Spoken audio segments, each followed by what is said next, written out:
Hello and welcome to the first session of the TentuPLAYful Business Strategies webinar. I'm DK Lee, the marketing manager of TentuPlay, and I will be your host for this session, the ABCs of the Metaverse. Since last year, the term Metaverse has become the center of attention, with the spotlight continuing to shine into this year. For the viewers of this webinar, not only is it likely that the term metaverse is something they've come to hear a lot this year, but also the related platforms such as Fortnite, Zepeto, and Roblox, which are being shown on screen right now. About a year ago, NVIDIA CEO Jensen Huang claimed that the metaverse is coming, and we at Tend2Play believe that now we are entering the epoch of the metaverse. However, despite the metaverse being mentioned many times on the news and in articles, when it comes to approaching the metaverse from a business standpoint, it can be frustrating to say the least. The goal of this webinar is to try and solve some of these frustrations by discussing the metaverse from a business perspective and to discuss business strategies for the metaversal era. While it may be a bit boring, let's start with the definition of what a metaverse is. The metaverse has its roots in science fiction, first appearing in the fictional realm in 1992 in the novel Snow Crasher, and first being manifested in our world in 2003 with the release of Second Life. While you may also know this information, for a deeper exploration and conversation of how various organizations have defined the metaverse over 20 years of research, I suggest checking out our metaverse white paper, which we published in April. Of the various definitions, the central keywords for describing the metaverse of avatars, socioeconomic activity, relation with reality, and 3D emerged. For those who have been interested in the conceptualization and definition of the metaverse, you may have seen discussions of dividing the metaverse into 4 quadrants of augmented reality, life logging, mirror worlds, and virtual worlds. This definition of the metaverse comes from the 2006 research of the nonprofit organization ASF, so it's slightly dated.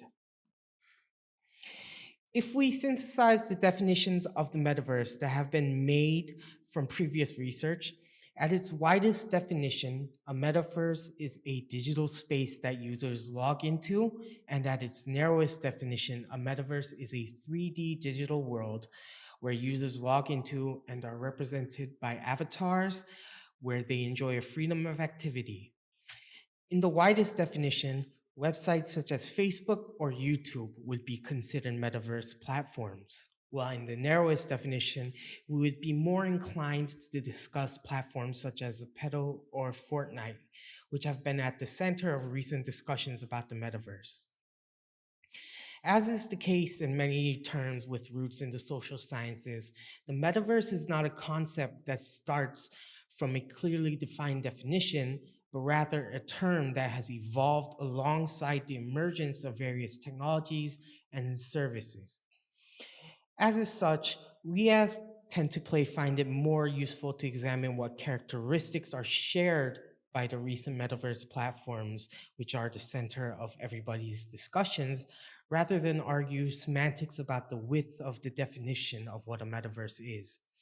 And through this examination, discuss business strategies for entering the metaversal era. In order to clearly view the metaverse from a business perspective, it's important that we discuss the composite parts of a metaverse. In other words, let's talk about who and what makes up and inhabits a metaversal platform. In the broadest strokes, we can divide metaverse platforms as consisting of metaverse designers, metaverse tenants, and metaversal activities. The metaverse designers are those who set the goals of a metaverse while creating the space, systems, and rules that dictate the operation of a metaverse. Tenants are individuals or companies that operate within the metaverse platform that designers have created. In the case of Zepeto, the designer would be Naver Z, while the tenants are the over 200 million individual users and companies that are utilizing Zepeto to showcase and market their products, such as Gucci or Nike. The activities that one can do in Zepeto include exploring maps, creating and selling items, and sharing photos or videos of your Zepeto avatar. For a metaverse designer, how to design a metaverse platform and bring in more tenants becomes central to their business strategy. Meanwhile, for tenants, it becomes important to choose which metaverse platform to enter and what manner they will conduct business within these metaverse platforms. As such, the business models of metaverse designers and tenants will differ greatly.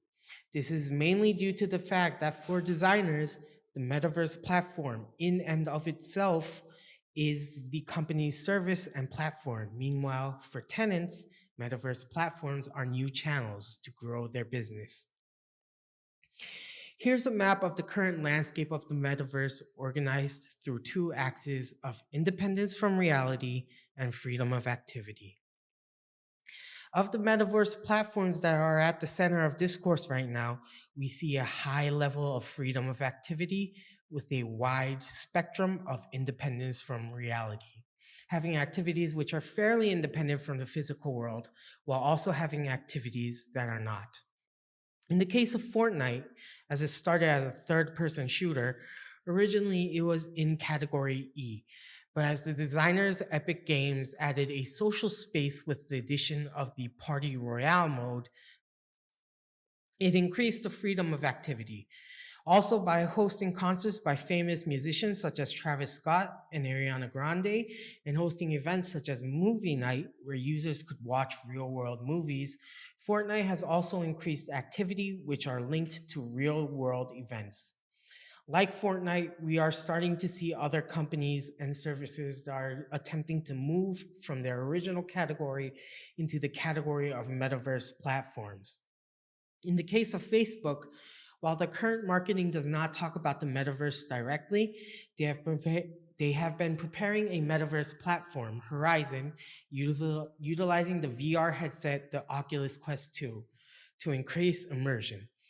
In Horizon, users will be able to enjoy a higher level of freedom of activity than the current Facebook platform, while also conducting business and activities that are close to real world events, while also enjoying games that display a high level of independence from reality.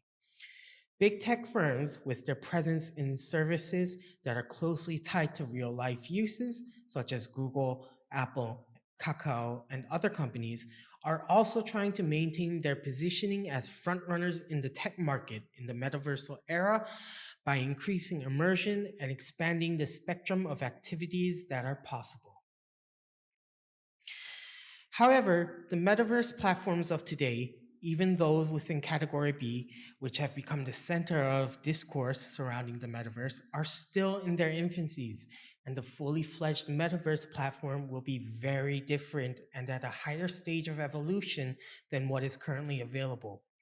While we cannot say for certain what form the final form of the metaverse will take, from this graph of the landscape of the metaverse platform market, we can estimate the direction it will take. Metaverse platforms will continue to increase the level of freedom of activity while also creating content that is both closely intertwined with and independent from reality, while greatly increasing immersion.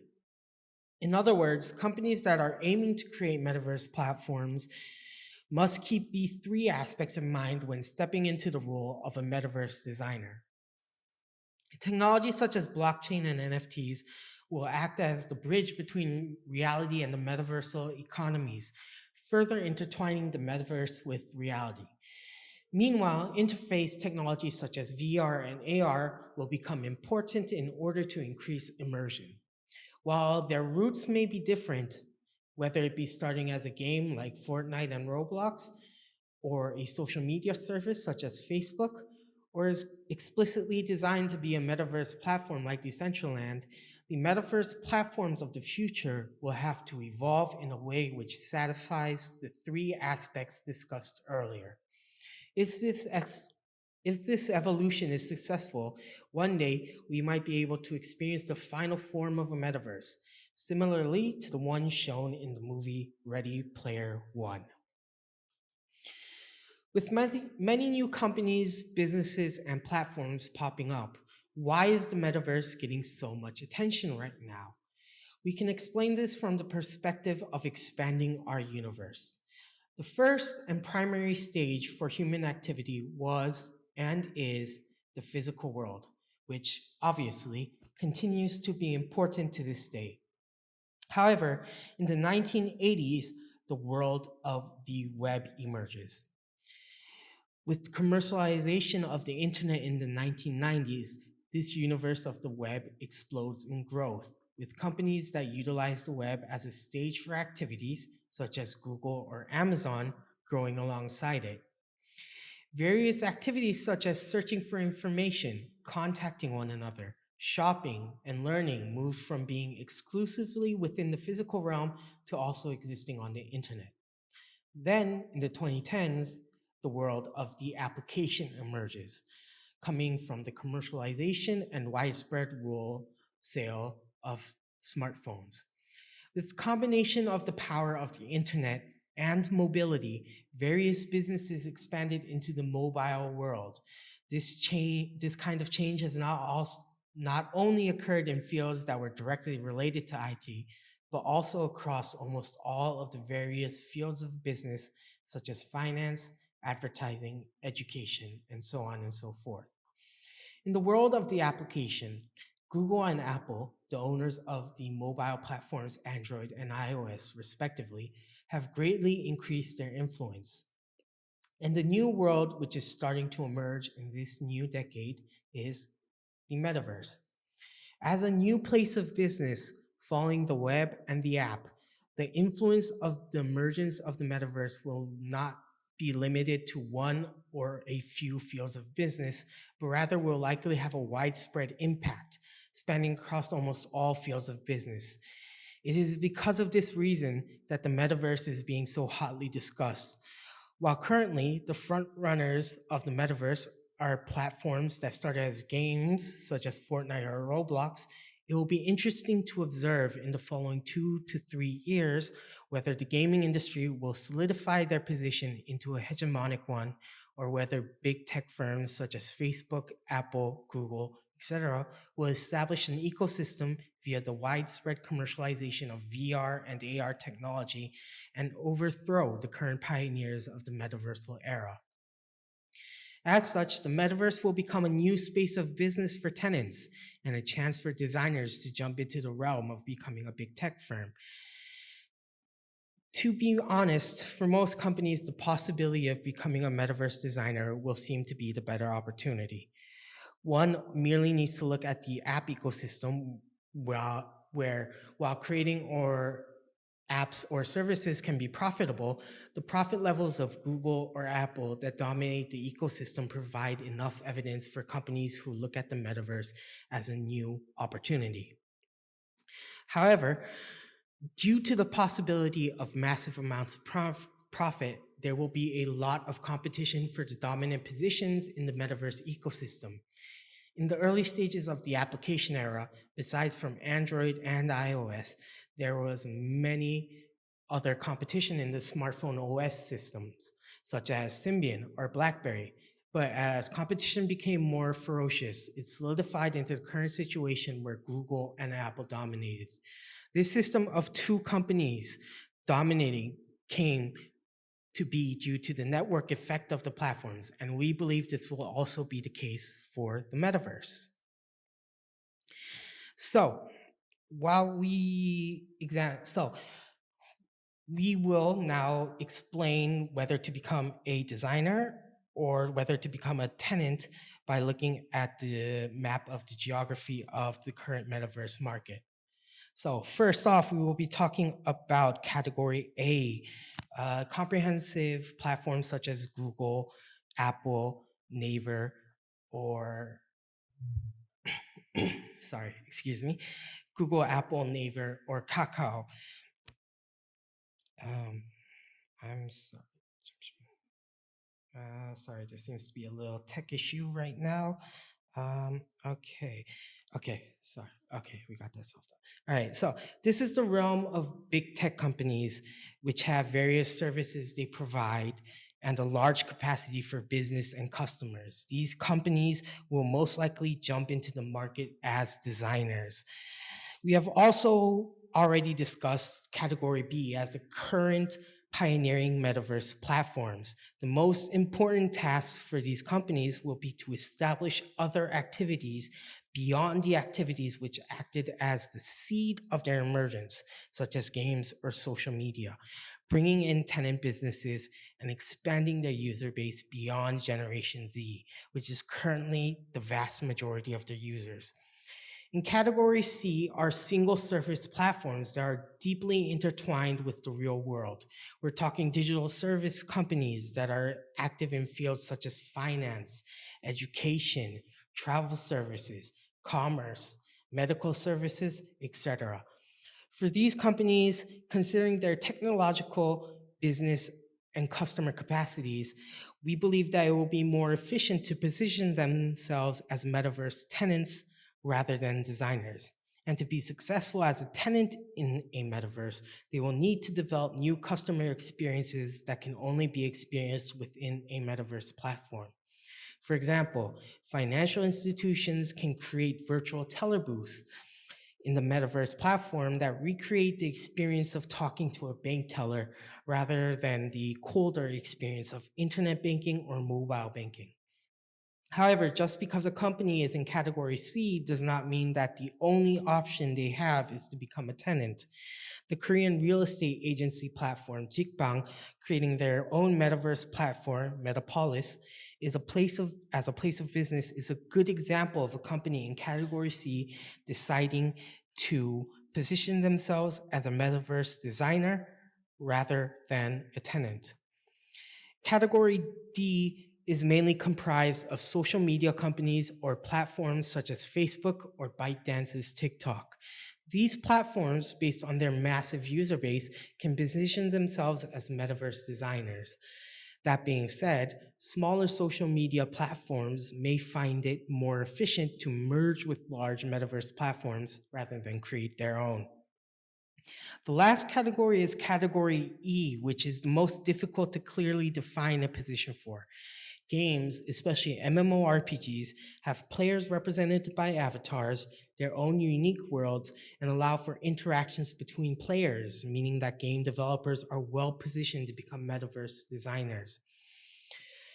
As such, it is possible for these companies to increase their freedom of activity and create content that is more closely intertwined with the real world and thus rise as a metaverse designer. While the metaverse will become a next generation space of business, there's also a trap that businesses must be aware of. Previously, we discussed how metaverse designers have to increase the freedom of activity and variety of activities one can participate in the metaverse. While a wide variety of activities is a strength of the metaverse, paradoxically, it is also a weakness of the metaverse. When a consumer is given a wide variety of choices, a lot of times consumers report lower satisfaction than when there are fewer options or outright refuse to make a choice. This phenomenon is a behavioral economic theory backed by experiments known as the paradox of choice. Have you ever been watching TV, flipping through channels, trying to find something to watch, and 30 minutes later, you flipped through dozens of channels without stop? This is due to the fact that even if you see a fun show that you would want to watch, you also understand that there is a potential for a show that will bring you more enjoyment that might be on a different channel, and thus you push back making a decision to choose a program to watch, and this is a perfect example of the paradox of choice. For platforms like Netflix, which hosts tens of thousands of pieces of content, they solve this by offering personalized recommendations. However, utilizing viewing patterns to recommend programs to watch or shopping data to recommend products have different characteristics with the type of recommendations of content that will be needed in the metaverse. In the metaverse, the data collected will be heterogeneous, combinations of gaming, shopping, exploration, communication, and productive activities. In order to recommend content on a metaverse platform, which offers a wide variety of activities to do and content to consume, a behavioral economics approach to understanding and synthesizing a large amount of heterogeneous data is required. The way to solve the paradox of choice within the metaverse is to process not only homogeneous data into patterns, but to also utilize behavioral economics for modeling of analysis of heterogeneous data. Utilize said analysis to segment users as specifically as possible, identify the motivations for activities, purchases, and churn, and personalize recommendations of content and activities. Our product, TentuPLAY, currently operates as a solution that does this exact process in games, and we are currently developing analysis and personalized recommendation solutions that can be applied to the metaverse. As such, TentuPLAY aims to create a solution which will help metaverse tenants enjoy exploring the metaverse. So, when will the metaversal era, currently in its early stages, truly hit its stride? Strategy Analytics estimates that in 2025, the metaverse market will be worth about $280 billion. PwC believes that by 2030, the metaverse market will be worth about $1.5 trillion. However, these estimates are estimates that center around the metaverse market that emerges from the VR and AR market. While VR and AR are both central technologies and characteristics of the future metaverse platforms, considering that the early metaverse platforms we are seeing today are not VR or AR based platforms, it is of our opinion that these estimations may not express the full scale of the impact of the future metaversal era. The metaverse ecosystem is a complex one consisting of infrastructural technology, the design and technology of designers, interface technology, tenant companies, activities, and encompassing socio-economic system support technologies. If any of these pillars of the metaverse fails to do its part, the evolution of the metaverse will be slowed considerably. However, as frontrunners and new companies are jumping into the metaverse business with cutting edge technology and new ideas, we expect and are looking forward to the metaverse emerging as a new realm of business in the near future. So, we've talked about how businesses entering the metaverse will either enter as designers or tenants, the future prospects of how the metaverse will evolve, and how businesses should position themselves when entering the metaverse, while also discussing the problems the metaverse platforms will face. And so I hope this webinar has helped you better understand the metaverse. Thank you very much.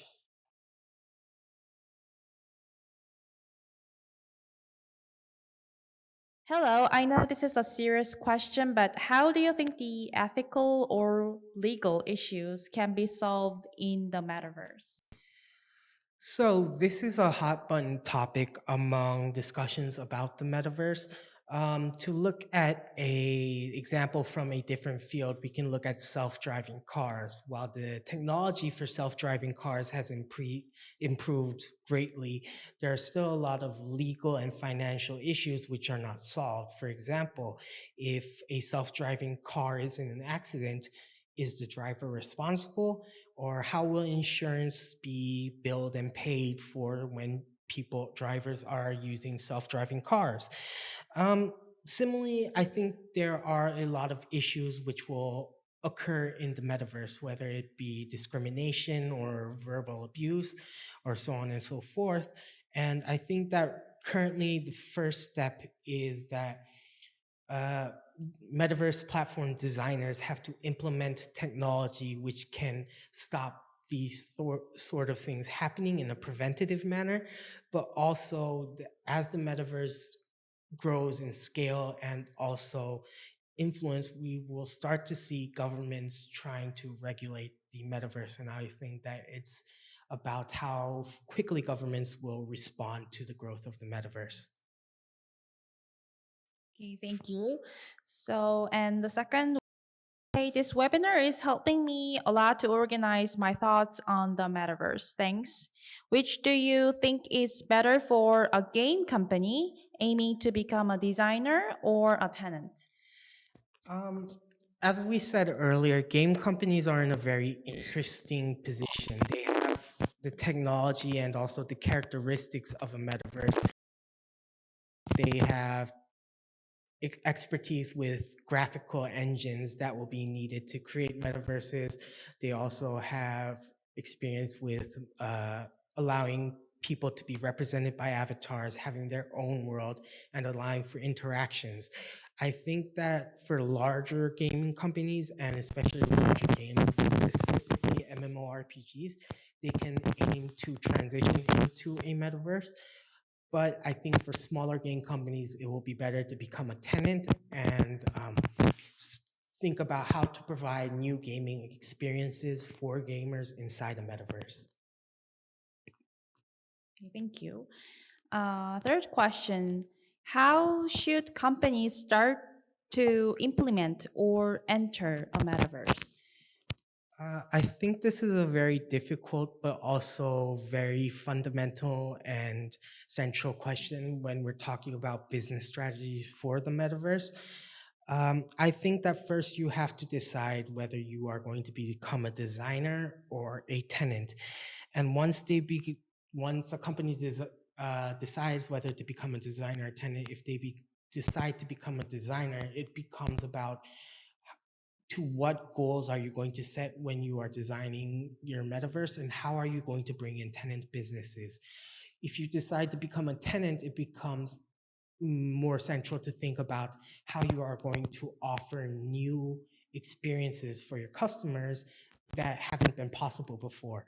I think once you start thinking about that, that becomes the foundation for thinking about how you are going to transition into becoming a metaversal platform.